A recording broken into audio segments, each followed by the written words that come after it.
권미란의 인사이드 아웃, 오늘은 산업을 알면 수익이 보인다. 한국교통연구원 미래차 교통연구센터 김규옥 센터장이십니다. 안녕하세요.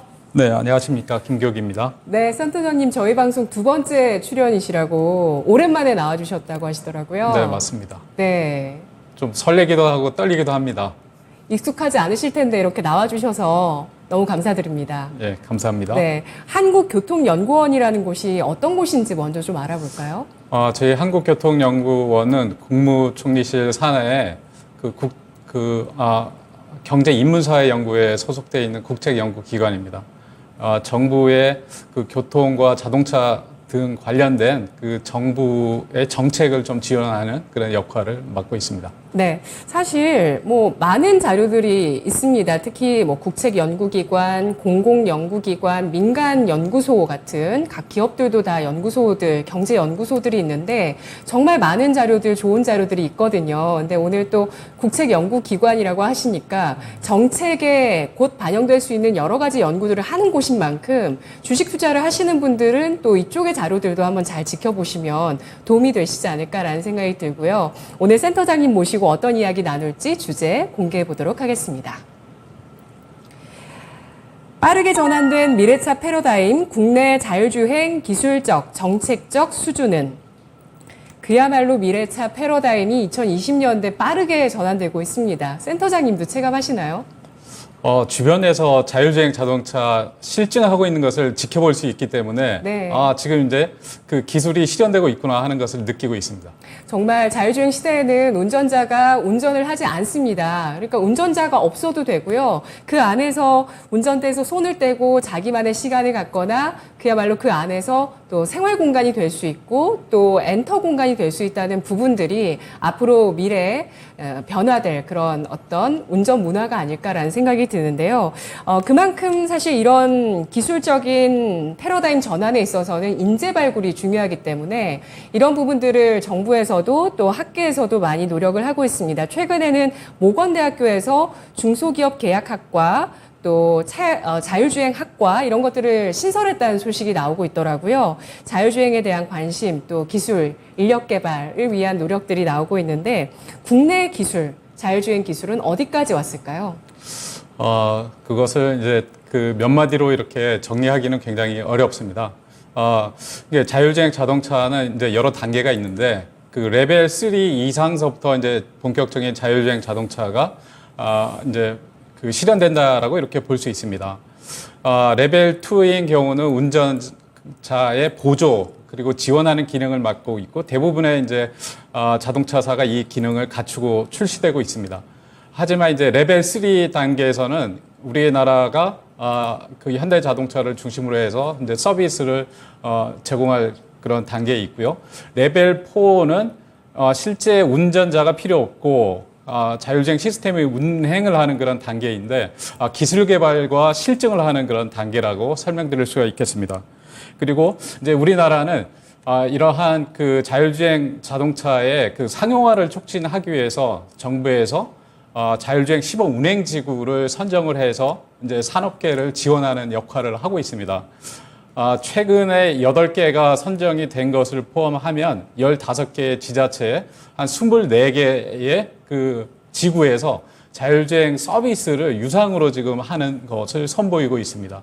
그래서 서울 상암지구 등 그리고 세종에서는 오송과 세종시를 연결하는 그런 BRT 레인에서 실제 자율주행 버스 서비스를 제공을 하고 있습니다. 네. 본격적인 이런 서비스가 실현되고 있는 그런 단계에 있고 그리고 또 이제 자율주행 자동차 관련해서는 안전성을 검토를 하기 위해서 KCT 등에서 자율주행 자동차의 안전성을 평가할 수 있는 그런 인프라를 확충을 했고 그리고 정밀 도로 지도와 그리고 그 통신 기술 등도 뒷받침이 되고 있기 때문에 지금 활발히 잘 진행되고 있다. 하지만 실질적인 그 자율주행 자동차 기반의 서비스를 제공을 하는 데는 더 많은 실증이 필요하다라고 이렇게 설명드릴 수가 있겠습니다. 네, 이런 실증 단계에서 우리나라와 미국, 중국 비교를 했을 때는 비슷한 수준이라고 봐야 될까요? 아니면 미국, 중국이 더 빠르게 하고 있나요?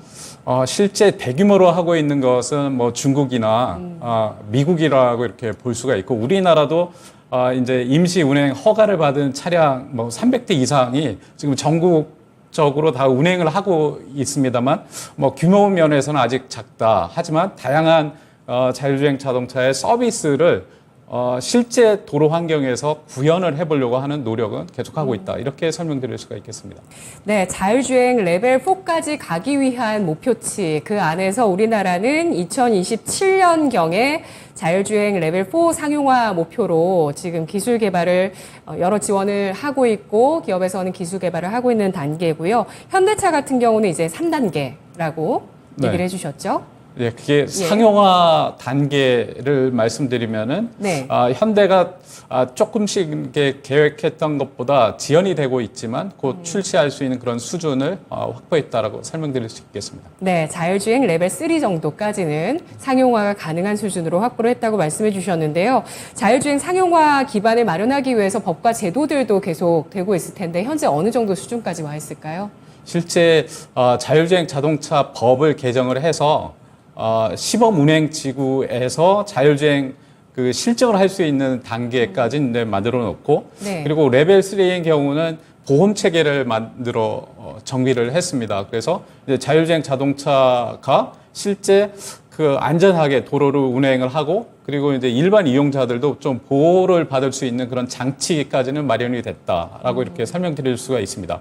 하지만 또 이제 도로교통 부분에 있어서도 운전자가 사람이 이제 운전을 하는 그런 자동차 시대에서 그 시스템이 운전을 하는 경우에 도로 교통의 그런 질서도 이제 만들어야 되고 그리고 또 그러한 법제도도 개정이 필요한데 그런 것은 도로교통법 개정 등을 통해서 지속적으로 노력을 하고 있다라고 이렇게 설명드릴 수가 있겠습니다. 네, 자율주행의 핵심 부품 같은 경우는 여전히 해외 의존도가 높다고 하는데 기술 개발의 지원은 어느 정도로 되고 있나요? 실제 그 자율주행 자동차에 필요한 그런 핵심 센서 그리고 그런 부품들은 아직까지도 조금 기술력이 부족한 그런 실정이지만 정부가 2027년까지 뭐 자율주행 자동차에 들어가는 소재라든가 그 부품 시스템 등의 기술 개발 지원을 하고 있기 때문에 또 상당 수준으로 좀 높아질 것이다라고 이렇게 예상을 할 수 있겠습니다. 네. 우리나라에서 자율주행 레벨 3 단계의 안전 기준과 보험 체계 정도까지 현재 마련되어 있는 단계라고 말씀을 해주셨는데요.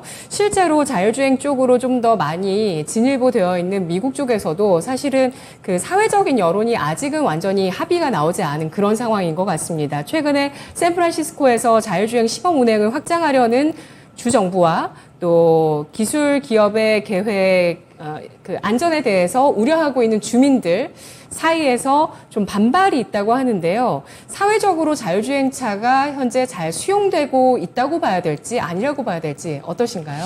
미국인 경우는 사실 이제 샌프란시스코는 새로운 기술을 빨리 받아들이는 그런 대표적인 좀 뭐 과학 도시다라고 이렇게 설명드릴 수가 있겠는데요. 네. 이제 로봇 택시가 실제 크루즈, GM 크루즈 그리고 뭐 웨이모 등을 통해서 많은 그 실증을 해왔습니다. 그리고 이제 부분적으로 유상 서비스를 이제 밤 시간대 중심으로 하고 있었는데 이제 얼마 전에 이것을 24시간 운전자의 안전 요원 없이 이렇게 본격적인 무인 자율주행이 가능한지를 지금 테스트를 하는 것을 막 시작을 했습니다. 네. 그렇지만 이제 뭐 소방서라든가 경찰서 등에서는 이것이 시민들의 그 안전을 좀 유해를 가할 수 있다. 혹은 이제 도로교통의 정체를 유발시킬 수 있다. 뭐 이런 등의 이유로 좀 반대하는 그런 입장이기도 합니다. 하지만 그 자율주행 자동차의 그 서비스에 경험이 많이 있는 그런 시민들은 이것이 가능한 대안이 될 수도 있다라는 좀 긍정적인 그런 반응도 있는 것 같습니다. 네, 시민들은 오히려 긍정적인 반응도 있고요. 공무원 쪽에서 반발을 좀 하는 거군요. 아무래도 이 교통을 관리를 해야 되고 그리고 이제 사고 책임이 났을 때 그것을 담당하는 뭐 여러 가지 부처가 있을 수 있기 때문에 그런 담당자들은 약간 반대하는 그런 입장에 쓴 것 같기도 합니다. 자율주행차에 대한 사회적 수용성 조사 결과도 있더라고요. 이거 어디서 한 걸까요? 저희 한국교통연구원에서는 2016년부터 매년 사회적 수용성 조사를 하고 있습니다. 여러 가지 그 팩터를 가지고 설문을 일반인 대상으로 하고 있는데요. 네. 일반인들은 자율주행 자동차가 혹시 잘못될까 아니면 이제 시스템 에러가 났을 때 대응을 할 수 없지 않을까 하는 그런 불안 요소가 늘 갖고 있는 것 같습니다. 이러한 그런 불안 요소가 줄어들었는가 하는 것을 봤을 때는 그렇게 크게 줄어드는 것 같지 않아 보입니다. 그래서 결과적으로 보면은 이제 사회적 수용성을 높이기 위해서는 기술에 대한 이해력을 높여야 되고 그리고 막연한 불안감을 좀 해소시켜 주는 역할을 정부, 민간 그리고 이용자들이 해줘야 된다라고 이렇게 생각을 합니다. 네, 사실 뭐 주식시장도요, 이렇게 단편적으로 사실 보면은 단면만 보게 되거든요. 근데 도로 같은 경우도 단편적으로 볼 수 없는 게 주식시장도 그렇고 도로도 그렇고 흐름이 있습니다, 흐름이. 그러니까 이 자율주행차 같은 경우도 그 자율주행차의 기술이 아무리 좀 좋더라도 도로교통에서 정말 안전성을 확보하는지 실증이 굉장히 중요할 것 같은데 아까 말씀해 주셨듯이 샌프란시스코에서 실증을 많이 하고 있는데 사고 사례에 대한 분석도 있다면서요? 저희가 그 한 몇 년 전에 자율주행 자동차 실증했을 때 어떤 경우에 사고가 발생하는지를 조사를 해봤습니다. 그 샌프란시스코에서는 실제 사고가 나면 이 관련된 데이터를 모두 공개합니다. 예. 저희가 분석을 해봤는데 한 4분의 3 이상이 신호교차로에서 발생하는 것을 확인할 수 있었습니다. 그 이유는 무엇인가 하면 네. 이제 신호교차로에서는 잠재적인 상충 요소가 많이 존재를 하고 일반 자동차와 또 자율주행 자동차가 서로 의지, 방향 등을 소통을 할 수 있는 그런 방법이 필요한데 그런 그 소통이 잘 되지 않기 때문에 발생하는 뭐 그런 사고가 많이 있다라고 이렇게 밝혀진 바 있습니다. 네. 저희가 알게 모르게 사람들끼리는 신호교차로에서 소통이 잘 되는 편이었군요. 맞습니다.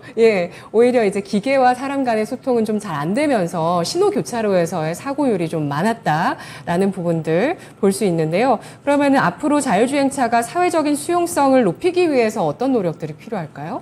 실제 사회적 수용성 부분은 먼저 이용자가 그 자율주행 자동차 기술에 대해서 믿고 신뢰할 수 있어야 됩니다.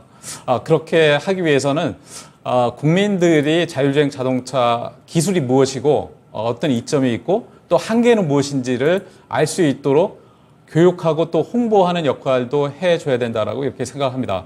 한편 민간에서는 이 자율주행 자동차에 들어가는 그런 센서 그리고 판단 알고리즘이 더 정확하고 그리고 예상하지 못한 그런 상황에서도 적절하게 알맞는 타이밍 때 판단할 수 있는 그런 기술력을 좀 확보를 해야 된다라고 이렇게 생각이 되고요.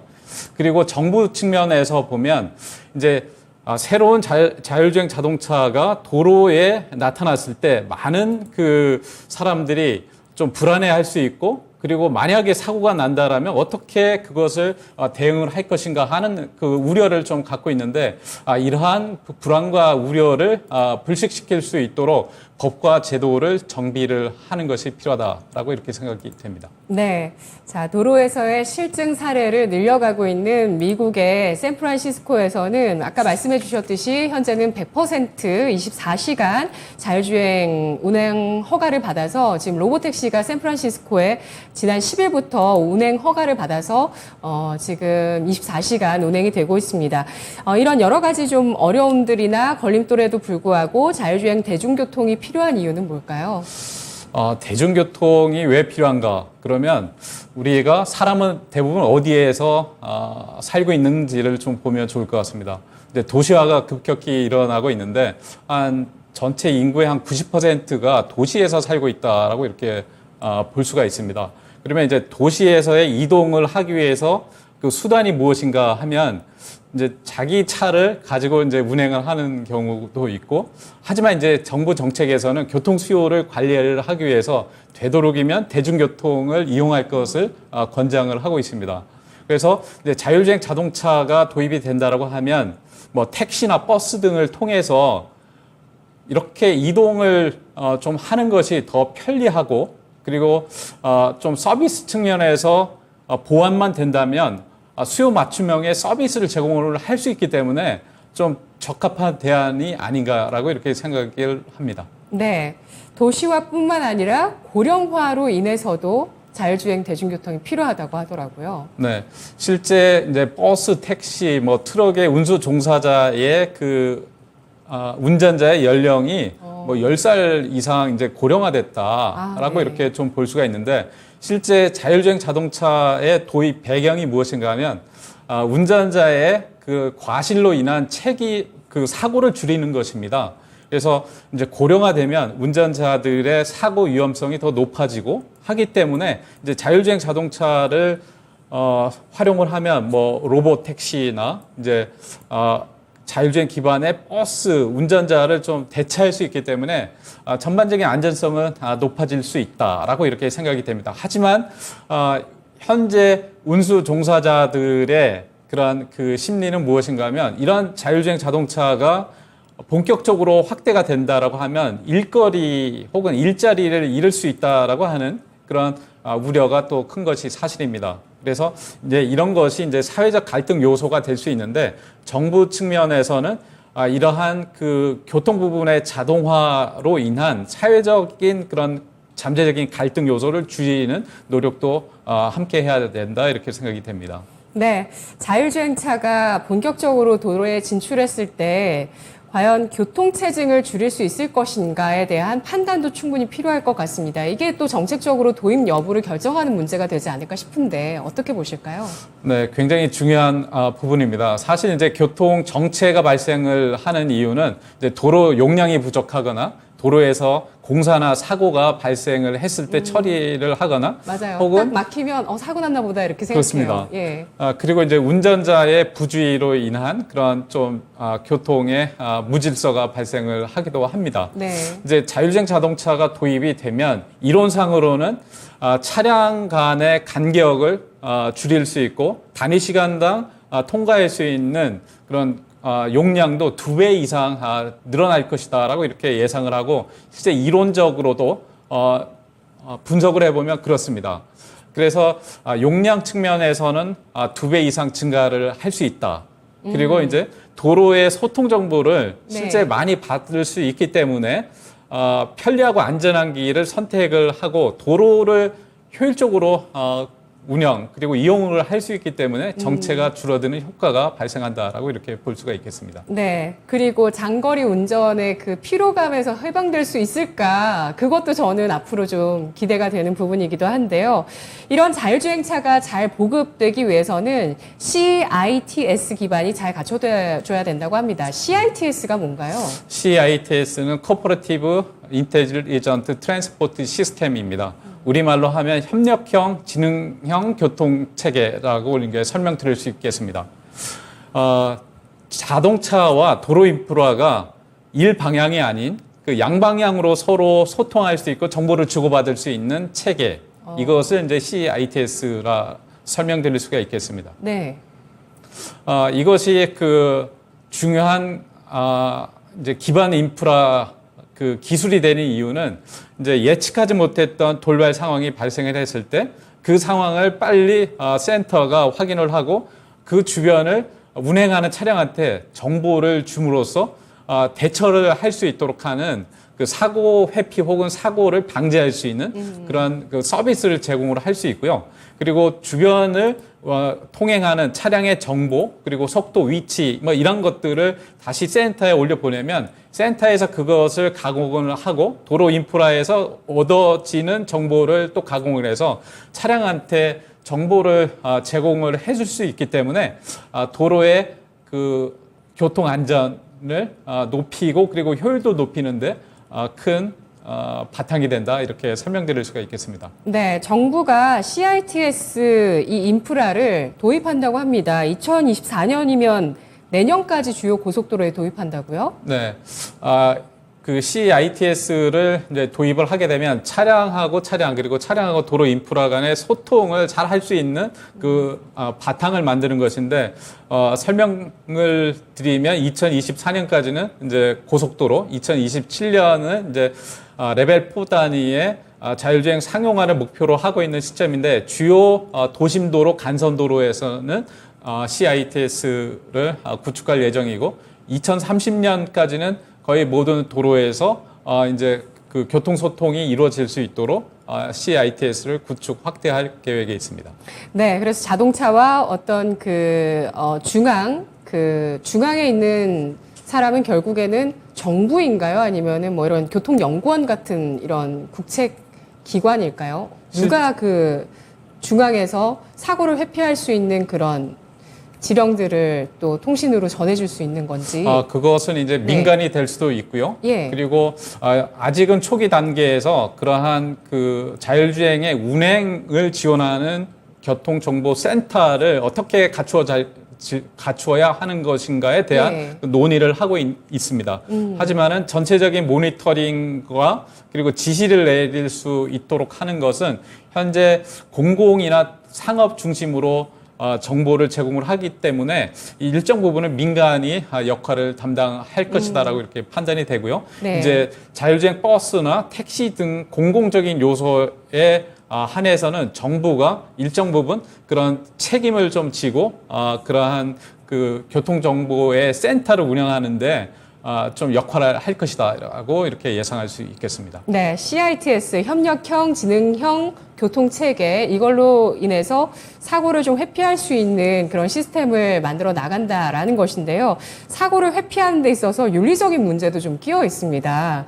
자율주행차가 정상적인 그 운행 상태에서 어느 순간 통제 불능의 상태로 갈 수 있는 부분이 예를 들면은 바로 앞에 어린아이가 한 명 있고 바로 옆에 어른 2명이 있는데 자율주행차가 어린아이를 회피하기 위해서 어른을 칠 것인가 아니면 어른은 또 2명이지 않습니까? 회피하기 위해서 어린아이를 치고 지나가는 그런 상황이 발생할 수 있을 것인가 정말 좀 최악의 상황을 가정하긴 했지만 윤리적인 문제가 발생할 수 있는 그런 어떤 정말 그 일촉즉발의 상황이 생길 수 있거든요. 이런 상황에서 윤리적인 선택을 할 수 있는 그런 알고리즘은 개발되어 있는 상태일까요?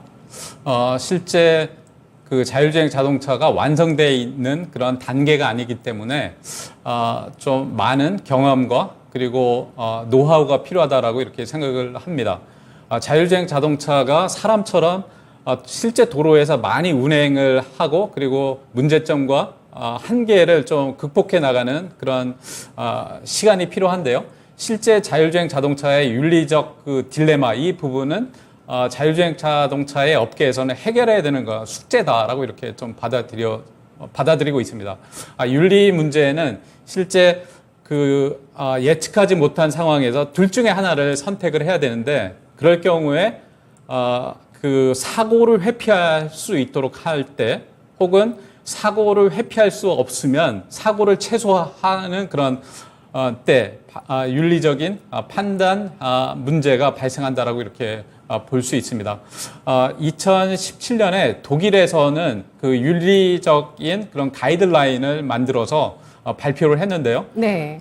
사람 생명이 존중돼야 한다. 그리고 불가피하게 사고가 났을 때는 사람의 생명을 보호를 하기 위해서 사물 혹은 동물이 피해를 받더라도 사람의 생명은 보호돼야 된다. 이러한 기본적인 원칙을 발표한 바가 있습니다. 그리고 이제 미국에서는 이러한 윤리적인 문제가 실제 투명하게 공개가 돼야 되고 알고리즘과 프로그램이 어떻게 탑재가 돼 있는지를 공개해야 한다라고 이렇게 설명을 한 바 있습니다. 이제 그 MIT의 미디어랩에서 굉장히 흥미있는 실험을 했습니다.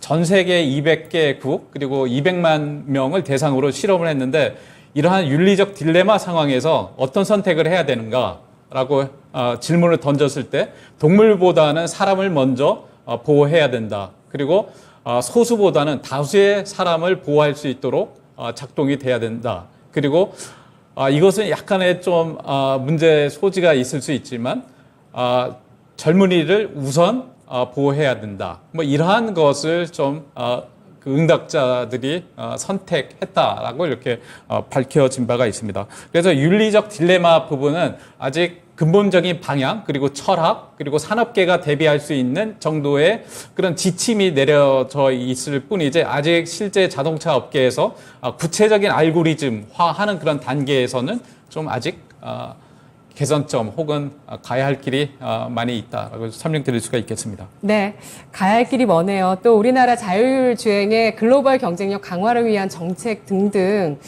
이런 내용들 오늘 여기서 좀 마무리를 하고 또 다음 시간에 센터장님 모시고 말씀 나누고 싶습니다. 센터장님, 다음 시간에 또 부탁드려도 괜찮을지 몇 네. 달 후에라도 또 한번 뵙도록 할게요. 예, 감사합니다. 네, 의견 잘 들었습니다. 고맙습니다.